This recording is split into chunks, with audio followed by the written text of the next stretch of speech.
جلال اور اس کی ماں ایک چھوٹے سے گاؤں میں رہتے تھے۔ جلال کے والد کا انتقال ہو چکا تھا۔ جلال کی ماں کھیتوں میں عورتوں کے ساتھ کام کر کے کچھ پیسے کماتی تھی، لیکن اب وہ بوڑھی ہو گئی تھی اور بیمار بھی رہنے لگی تھی، جس وجہ سے ان سے کام نہ ہو پاتا تھا۔ اب ان کے حالات بہت خراب رہنے لگے تھے، گھر میں کچھ کھانے کا سامان بھی موجود نہ تھا۔ ایک دن جلال کی ماں نے جلال کو کچھ سکے دیے اور بازار سے کھانے کو کچھ لانے کو کہا۔ بازار جا کے جلال نے دیکھا کچھ لڑکے ایک بے زبان جانور کو تنگ کر رہے ہیں۔ جلال ان لڑکوں کے پاس گیا اور ان سے پوچھا کہ اس کتے کو کیوں تنگ کر رہے ہو؟ اس پر ان لڑکوں نے جلال کو بتایا کہ اس نے ہمارا سارا گوشت کھا لیا ہے۔ جلال نے کہا، کیا تم اس پہ ظلم کر کے گوشت واپس حاصل کر سکتے ہو؟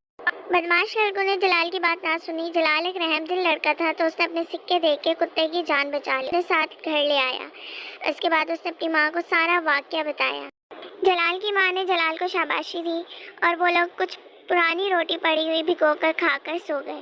اگلے روز پھر جلال کی ماں نے جلال کو بازار بھیجتے ہوئے کچھ سکے دیے اور کھانے کا کچھ سامان لانے کو کہا۔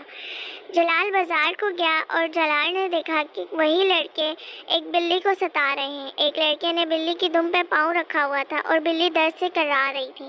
اس پر جلال نے پھر ان سے پوچھا کہ تم اس بلی کو کیوں تنگ کر رہے ہو؟ انہوں نے بتایا کہ اس نے ہمارا سارا دودھ پی لیا۔ پھر سے جلال نے اپنے سکے دے کے بلی کی جان بچا لی اور خالی ہاتھ گھر واپس آ گیا۔ اس پر اس کی ماں نے پھر کچھ نہ کہا اور کہا کہ بے زبان جانور کی مدد کرنا ہماری بھوک سے زیادہ بہتر ہے، اور اس روز بھی وہ کچھ بچا ہوا کھانا کھا کر سو گئے۔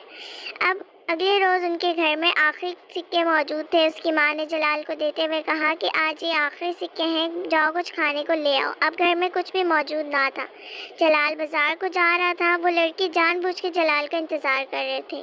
جلال کو آتے دیکھ کے انہوں نے ایک چوہے کو نکالا جیب سے اور اسے تنگ کرنے لگے۔ تینوں لڑکوں نے چوہے کو گھیر رکھا تھا۔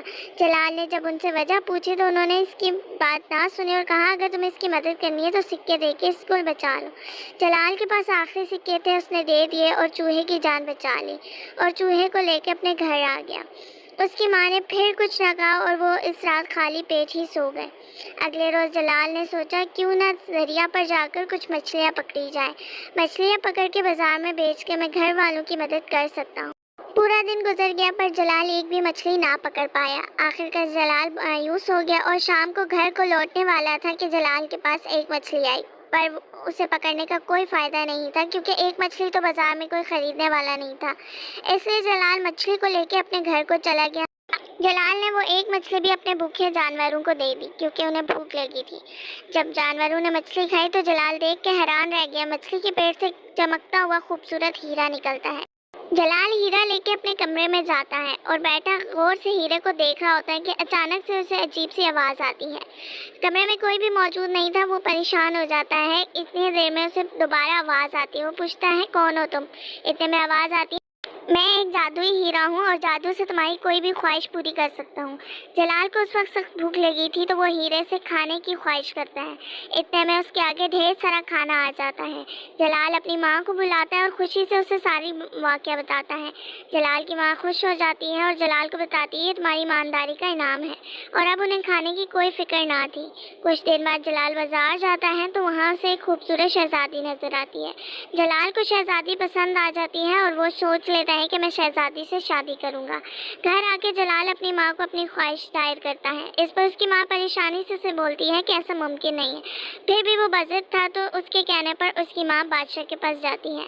بادشاہ بوڑھی عورت کی بات سن کر حیران ہو جاتا ہے اور اسے کہتا ہے کہ میں اپنی شہزادی بیٹی کی شادی کسی عام شخص سے نہیں کروں گا بلکہ کسی ایسے شخص سے کروں گا جس کے پاس ڈھیر سارا ہیرے جواہرات سونا سب کچھ موجود ہوگا۔